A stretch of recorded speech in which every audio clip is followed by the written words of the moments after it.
Europe अहिले आधुनिक इतिहासकै सबैभन्दा चुनौतीपूर्ण जनसङ्ख्याकिक मोडमा पुगेको छ।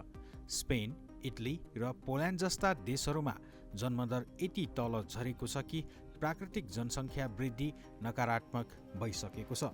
गाउँ बस्तीहरू खाली बन्दैछन्, विद्यालयहरू बन्द भइरहेका छन् र समाजमा वृद्धहरूको अनुपात अत्यासलाग्दो गरी बढ्दै गइरहेको छ। स्पेनको अवस्था युरोपको जनसङ्ख्याकिक सङ्कटको सबैभन्दा जल्दोबल्दो उदाहरण हो। 2024मा स्पेनमा जम्मा 3,18,000 जना बच्चा जन्मिएका थिए। सन् 1941 पछि सबैभन्दा यो सङ्ख्या कम सङ्ख्या हो।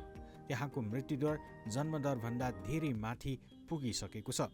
स्थानीय परिवारले बच्चा जन्माउने दर यति घटेको छ कि अहिले स्पेनमा जन्मिने हरेक 3 शिशुमध्ये 1 जना विदेशी आमाबाट जन्मिरहेका छन्। महिलाहरू औसत 33 वर्षपछि मात्रै मातृत्वमा प्रवेश गरिरहेका छन्, जसले प्रजनन क्षमतामा आयोजनले असर पार्दै जन्मदर झनै कम गराइरहेको छ। यी सबै सूचकले स्पेन मात्र होइन, सारा युरोपलाई नै बुढ्यौलीको महादेश बनाउँदै लगेको प्रश्न हुन्छ। इटली र पोल्यान्ड खाली हुँदै गएका गाउँ र पलायनको चपेटामा परेको छ। स्पेनमा जस्तै इटलीमा पनि जन्मदर 18मा 1मा झरेपछि धेरै गाउँहरू पुरै सुनसान जस्तै बन्दै गएका छन्।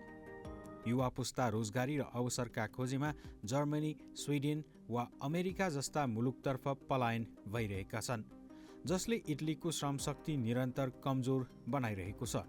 पोल्यान्डमा पनि प्राकृतिक वृद्धि नकारात्मक मोडमै छ। मृत्युदर जन्मदरभन्दा लगातार माथि छ र लाखौँ पोलिस युवा धनी युरोपेली राष्ट्रतर्फ काम खोज्दै निस्किरहेका छन्। पूर्वी र दक्षिणी युरोपका धेरै क्षेत्रहरू आज जनसङ्ख्या सङ्कुचन क्षेत्रको परिभाषामा परेका छन्। यी 3 देशहरू मात्र होइन, युरोपको ठूलो भूभागले यस्तै जनसङ्ख्याकिक रिक्तता भोगिरहेको छ। युरोपेली जन्मदरको प्रभाव गिरावट केवल आर्थिक समस्या होइन, यो वैज्ञानिक, सामाजिक र सांस्कृतिक परिवर्तनहरूको संयुक्त नतिजा रहेको छ। युरोपमा जीवनशैली अत्यन्त महँगो छ। घर आवास किन्न निकै गाह्रो छ भने शिक्षा र स्वास्थ्य खर्च लगातार बढ्दो छ। साथै महिलाहरूले करियर र उच्च शिक्षालाई प्राथमिकतामा राख्न थालेपछि विवाह र मातृत्वमा ढिलाइ हुँदै गएको हो। महिलामा 35 वर्षपछि स्वाभाविक रूपमा प्रजनन क्षमता घट्ने भएकाले ढिलो मातृत्वले जन्मदर झनै घटाइरहेको छ। सांस्कृतिक परिवर्तनले पनि ठूलो भूमिका खेलेको छ। एकल जीवनशैली, विवाहमा विलम्ब, सम्बन्धको अस्थिरता र बच्चा मुक्त जीवनशैलीको लोकप्रियताले परिवार सानो बनाउने सोचलाई प्रबल बनाइदिएको छ। सन् 2004 देखि 2024 बीच युरोपमा 80 वर्षभन्दा माथिको जनसङ्ख्या लगभग दोब्बर भएको छ। त्यहाँको औसत उमेर 44 वर्ष नागिसकेको छ।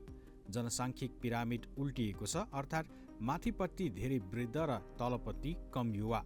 यसले सामाजिक र आर्थिक दुवै क्षेत्रमा गम्भीर सङ्कट ल्याइरहेको छ। जसअनुसार पेन्सन पाउने उमेरको जनसङ्ख्या असामान्य रूपमा बढ्दैछ र कर तिर्ने कामकाजी उमेर समूहको जनसङ्ख्या कम भइरहेको छ। त्यसैगरी अस्पताल र हेरचाह सेवा अर्थात् केयर इकोनोमीमाथि पनि दबाव चुनिँदै गएको छ। श्रम बजारमा ठूलो रिक्तता सिर्जना भइरहेको छ। युरोपका धेरै देशमा आज काम गर्ने मानिसभन्दा देखभाल चाहिने वृद्धहरू बढ्न थालेका छन्, जसले दीर्घकालीन आर्थिक स्थिरतामा खतरा थपेको छ। जनसाङ्ख्यिक सङ्कटको प्रभाव युरोपको अर्थतन्त्रमा स्पष्ट देखिन थालेको छ। कृषि, निर्माण, होटल, व्यवसाय र हेरचाह सेवा क्षेत्रमा कामदारको अभाव गहिरिँदो छ। कर राजस्व घट्दैछ, पेन्सन कोषहरू कमजोर भइरहेका छन् र साना बस्तीहरू सुनसान हुँदै गएका छन्। विगतमा विद्यार्थीले भरिएका विद्यालयहरू क्रमशः बन्द हुन थालेका छन्। साथै अस्पतालहरूले समेत कर्मचारीको कमीका कारण सेवा कटौती गर्नु परेको छ। यदि यो प्रवृत्ति रोकिएन भने युरोपमा आगामी दिनहरूमा आर्थिक वृद्धि सुस्त हुनुका साथै नवप्रवर्तन कमजोर र सामाजिक संरचना अस्थिर हुन सक्ने चेतावनी विज्ञहरूले दिएका छन्। युरोपेली देशहरूमा आन्तरिक जनसङ्ख्यामा गिरावट आइरहेका बेला आप्रवासनले केही देशमा अस्थायी राहत दिएको छ। स्पेन, फ्रान्स र जर्मनीमा विदेशी कामदारले श्रम बजार धेरै हदसम्म धानेको छ। तर कठोर आप्रवासनका नीतिहरू राजनीतिक ध्रुवीकरण र सामाजिक असुरक्षाका कारण आवश्यक परिणाममा आप्रवासन निरन्तर विस्तार हुन सकेको छैन। विज्ञहरूका अनुसार जन्मदर यही गतिमा तल झर्दै गयो भने आप्रवासन बिना युरोपको जनसङ्ख्या निरन्तर घटिरहनेछ।